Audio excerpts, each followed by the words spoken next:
औरत को पता था कि उसके हस्बैंड ने जो कप उसे दिया है वो प्रेगनेंसी को बचाने वाली मेडिसिन नहीं बल्कि एबॉर्शन मेडिसिन है। फिर भी उसने बिना हिचकिचाए पी लिया। ये देखकर मर्द को चैन मिला, लेकिन उसने कभी सोचा भी नहीं था कि असली एबॉर्शन मेडिसिन तो चालाक औरत ने पी ली थी। वाइफ ने पहले ही अपने हस्बैंड और डॉक्टर की बात सुन ली थी। सालों से एबॉर्शन मेडिसिन खाते खाते उसका प्रेग्नेंट होना ही एक मिरेकल था। एक और मिसकैरेज का मतलब होता कि वो हमेशा के लिए मां नहीं बन पाएगी। फिर भी मर्द ने चालाक औरत के लिए उनका बच्चा खत्म करने का फैसला कर लिया, और ये सब कुछ वाइफ की मेड ने भी सुन लिया था। 10 मिनट पहले ही वाइफ ने चोरी से कप बदल दिया था और असली एबॉर्शन मेडिसिन उस चालाक औरत को पिला दी थी। जब उसे समझ आया कि उसका पति उसके बच्चे को मारना चाहता है तो उसने दिल से उस पर से भरोसा पूरी तरह छोड़ दिया। असलियत ये थी कि इतने सालों तक हर बार जब उसने उसके साथ रिलेशन बनाए तो वो सिर्फ उसकी म्यूजिक कंपोजिशंस लेने के लिए था, ताकि उन्हें उस चालाक औरत को दे सके। और उन्हीं कंपोजिशंस की वजह से वो औरत वर्ल्ड क्लास सेलो अवार्ड जीत गई। लेकिन वाइफ तो सालों से ऐसे एबॉर्शन मेडिसिन पीते पीते अपनी बॉडी पूरी तरह डैमेज कर चुकी थी। उसकी यूटरस पूरी तरह से खराब हो चुकी थी। एक और मिसकैरेज का मतलब था फॉरएवर इनफर्टिलिटी। ऊपर से सालों की ओवरवर्किंग की वजह से उसके राइट हैंड में बोन मैरो फ्लूइड जम गया था। अगर वो 5 दिन के अंदर बाहर ट्रीटमेंट के लिए नहीं जाती तो उसका हाथ हमेशा के लिए पैरालाइज हो जाता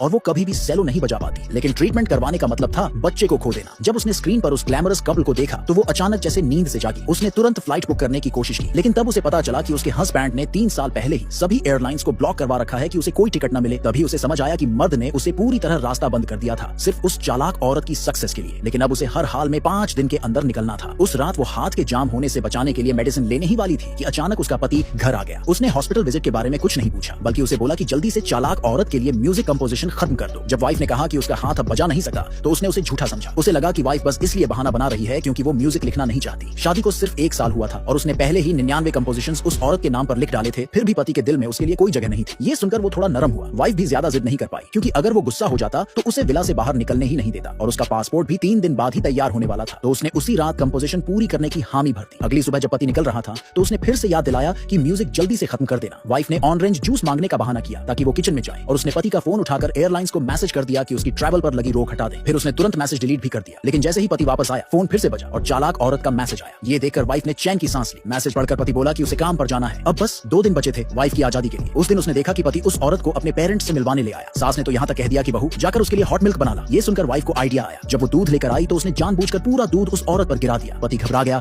और वाइफ को बोला कि बर्न क्रीम ला कर दो। जब वो उसे दवा लगाने लगा तब वाइफ ने कमरे में जाकर सॉरी बोला और अपने जख्म का बहाना बनाकर उस औरत को रात रुकने का न्योता दिया। दोनों हैरान थे, लेकिन सिर्फ वाइफ जानती थी कि जब तक वो घर में है उसे निकलने का चांस मिलेगा। और सच में उस रात पति जल्दी ही उस औरत के कमरे में चला गया। वाइफ ने मौका पाकर अपना लगेज उठाया और निकल गई। जाते जाते उसने अपने फोन से पति और उस औरत की शर्मनाक हरकतों का सबूत भी रिकॉर्ड कर लिया। उसे पता था कि जब ये वीडियो बाहर आएगा तो पूरी एंटरटेनमेंट इंडस्ट्री हिल जाएगी। फिर वो एयरपोर्ट जाने के लिए कैब में बैठ गई। इस बार उसने ठान लिया था कि वो फिर से अपने सपनों का पीछा करेगी और वही सेलेस्ट बनेगी जो कभी स्टेज पर स्पॉटलाइट के नीचे खड़ी थी। लेकिन तभी अचानक उसके पति का कॉल उसके फोन पर आने लगा।